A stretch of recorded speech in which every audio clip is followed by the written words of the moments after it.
Billiard. I got so much more.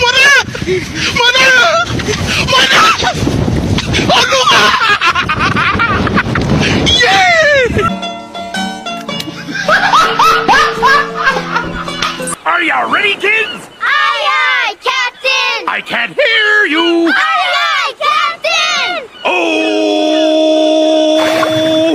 Fucking design on right now. Break it down, bring it back, make it clap. I got 3 old thoughts, new guap, where that thing, bitches on my line, and you know. Assalamualaikum warahmatullahi wabarakatuh. Annyeonghaseyo. Perkenalkan, nama saya Lestari, NIM 21080016. Saya mahasiswa dari program studi Ekonomi Syariah Sekolah Tinggi Agama Islam Negeri Mandailing Natal. Baiklah, video ini saya buat untuk memenuhi tugas mata kuliah saya yang berjudul e-commerce. Sebelumnya, teman-teman tahu nggak apa itu kata e-commerce? Mungkin kata e-commerce sudah sering terdengar di telinga kita. Namun masih banyak yang kurang paham apa itu e-commerce. Untuk itu saya akan menjelaskan apa itu e-commerce. Yang pertama, pengertian e-commerce. Yang kedua, tujuan. Yang ketiga, manfaat. Dan yang terakhir adalah jenis-jenis dari e-commerce. Baiklah, saya akan menjelaskan apa itu arti dari pengertian e-commerce. E-commerce atau perdagangan elektronik adalah kegiatan jual beli barang atau jasa atau transmisi dana atau data melalui jaringan elektronik, terutama media internet. Namun kini e-commerce telah mengalami berbagai macam perkembangan, mulai dari fungsi sampai jenis-jenis. Tujuan menggunakan e-commerce yaitu agar suatu perusahaan dapat lebih efisien dan efektif dalam menggunakan keuntungan. Adapun 7 manfaat dari e-commerce. Yang pertama, jangkauan yang luas. Yang kedua, unlimited host atau tidak dibatasi oleh waktu. Yang ketiga, biaya rendah. Yang keempat, memproses transaksi dan pengiriman dengan mudah. Yang kelima, dapat mempelajari kebiasaan pelanggan. Yang keenam, bekerja dari mana saja. Ada 3 jenis dari e-commerce. Yang pertama, business to business atau B2B. Di mana business to business ini adalah produk atau jasa dijual dengan satu perusahaan dengan perusahaan yang lain.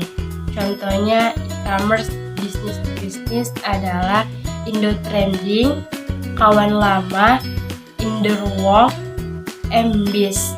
Bisnis ini tersebut sudah terdengar di platform e-commerce yang bekerja di lingkungan tertutup atau perusahaan tertutup. Yang kedua, business to customer atau B2C adalah jenis e-commerce yang lebih terbuka untuk umum. Informasi dan layanan yang ditawarkan dalam B2C dapat diakses oleh orang banyak. Contoh aplikasi business to customer ini yaitu Shopee, Bukalapak, Tokopedia. Yang ketiga, business to administrasi atau B2A adalah jenis e-commerce yang mencakup semua transaksi kepada lembaga pemerintah.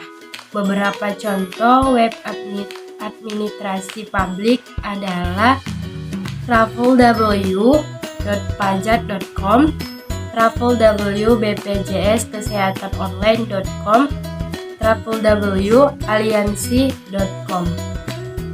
Di sana, perusahaan dapat melakukan transaksi atau jasa yang mereka dapatkan langsung kepada pemerintah. Baiklah, di sini saya akan mencontohkan salah satu e-commerce, yaitu dengan menggunakan aplikasi yang sedang trending di Indonesia. Pasti kalian tahu kan apa aplikasi yang trending di Indonesia tentang e-commerce, yaitu Shopee, Bukalapak, dan Tokopedia. Jadi di sini saya akan menjelaskan salah satu dari aplikasi yang saya sebut tadi, yaitu Tokopedia yang bekerja sama dengan TikTok Shop, di mana saya membeli suatu produk di TikTok Shop yaitu Nivea. Saya membelinya dengan salah satu toko yang bekerja sama dengan Tokopedia.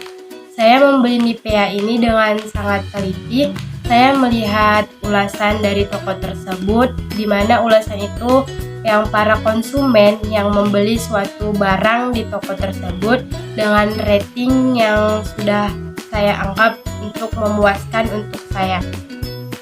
Terus terkadang kita juga kecewa kan melihat toko yang udah kita beli tapi barangnya itu nggak ori.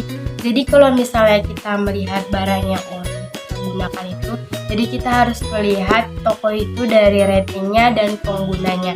Jadi keuntungan dari e-commerce itu ya kita mempersingkat waktu kita untuk tidak membeli jauh, walaupun kekurangannya itu sih kita bakalan kena biaya penanganan atau penanggulangan, tetapi hal itu sangat efektif kalau misalnya kita sedang bekerja dan untuk menghemat waktu yang tidak sempat untuk membeli ke toko yang terdekat di rumah kita. Demikianlah hasil penjelasan saya tentang e-commerce ini. Kurang dan lebihnya saya mohon maaf. Saya ucapkan Assalamualaikum warahmatullahi wabarakatuh. Dah.